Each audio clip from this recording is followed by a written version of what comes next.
नमस्कार, मी निकिता. आज कोजागिरी पौर्णिमा आहे. त्या निमित्ताने आपण आज मसाला दूध बनवणार आहोत. मसाला दूध बनवण्यासाठी आधी आपल्याला मसाला तयार करावा लागेल. त्यासाठी मी इथं 7 ते 8 काजू घेतलेले आहे. 8 ते 9 बदाम घेतलेले आहे. त्यांना आपल्याला व्यवस्थित भाजून घ्यायचं आहे.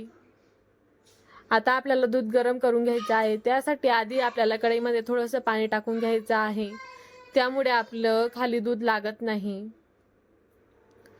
आता आपण मिक्सरमधनं ती काजू बदामची पेस्ट करून घ्यायची आहे. ती जास्त बारीक करायची नाही, थोडी जाडसरच आपल्याला ठेवायची आहे.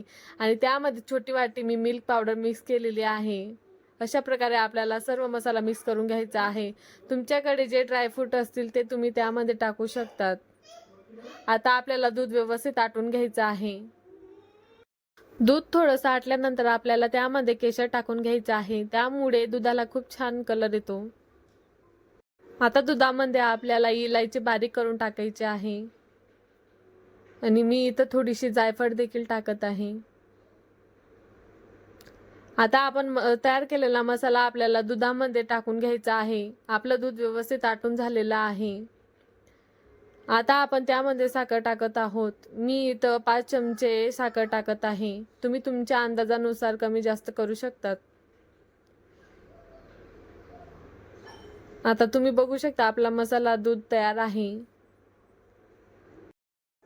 रेसिपी आवडल्यास लाईक करा, शेअर करा आणि सबस्क्राईब करायला विसरू नका. जय खानदेश.